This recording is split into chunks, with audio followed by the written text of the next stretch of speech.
दक्ष प्रजापति उवाच नमः पराय वितदानुभूतये गुणत्रयाभासनिमित्तबन्धवे अदृष्टादाम्ने गुणतत्वा बुद्धिभिः निवृत्तमानाय ददे स्वयंभुवे न यस्य सख्यं पुरुषो वैति सख्युः सखावसन् संवसतः पुरेऽस्मिन् गुणो यदा गुणिनो व्यक्तदृष्टे तस्मै महेशाय नमस्करोमि देहो सवोक्षा मनवो भूतमात्राः नात्मानमन्यं च विदुः परं यत् सर्वं पुमान् वेदगुणांश्च तज्ज्ञो न वेद सर्वज्ञमनन्तमीडे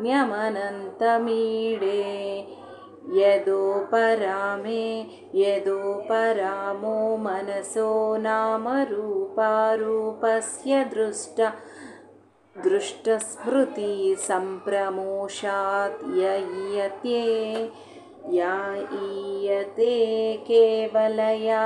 स्वसंस्थया हंसाय तस्मै शुचि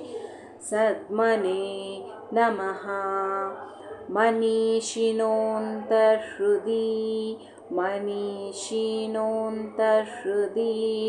सन्निवेशितं स्वशक्तिभिर्नावभिष्यत्रवृद्भिः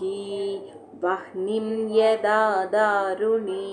पाञ्चदस्यं मनीषया निष्कर्षन्ति गूढं स वै ममाशेषविशेषमाया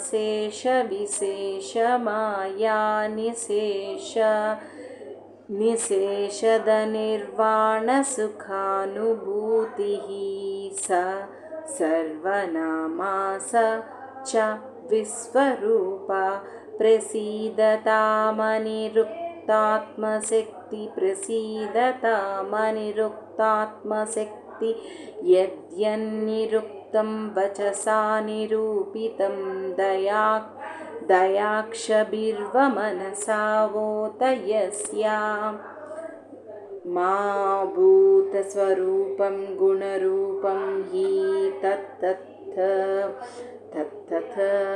स वै गुणापाया विसर्गलक्षणा यस्मिन् यतो येन च यस्य यस्मै यद्यो यदा कुरुते कार्यते च परावरेषां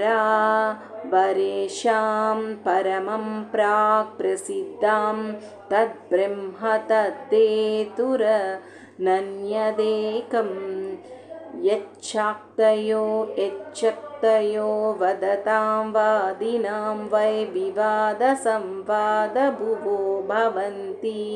कुर्वन्ति चैषां मुहुरात्ममोहं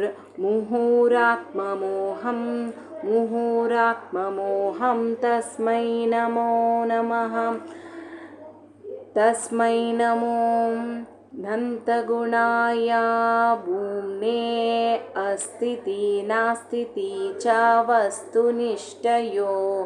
एकस्तयोर्भिन्नविरुद्धधर्मयो अवेक्षितं किञ्चन योगसाङ्ख्ययो समं परं ह्यानुकूलं बृहत्तत् योऽनुग्रहार्थं भजतां पादमूलम् अनामरूपो भगवाननन्तः नमानि रूपाणि च जन्मकर्मभिबेजे समह्यां परमप्रसीदतु या प्राकृतैर्ज्ञानपदैर्जनानां यदा स यां देहागतो विभाति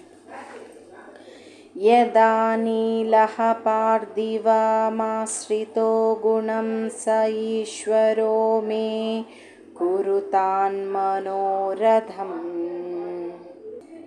इति हंसगृह्यास्तोत्रं सम्पूर्णम्। जय श्रीमन्नारायण।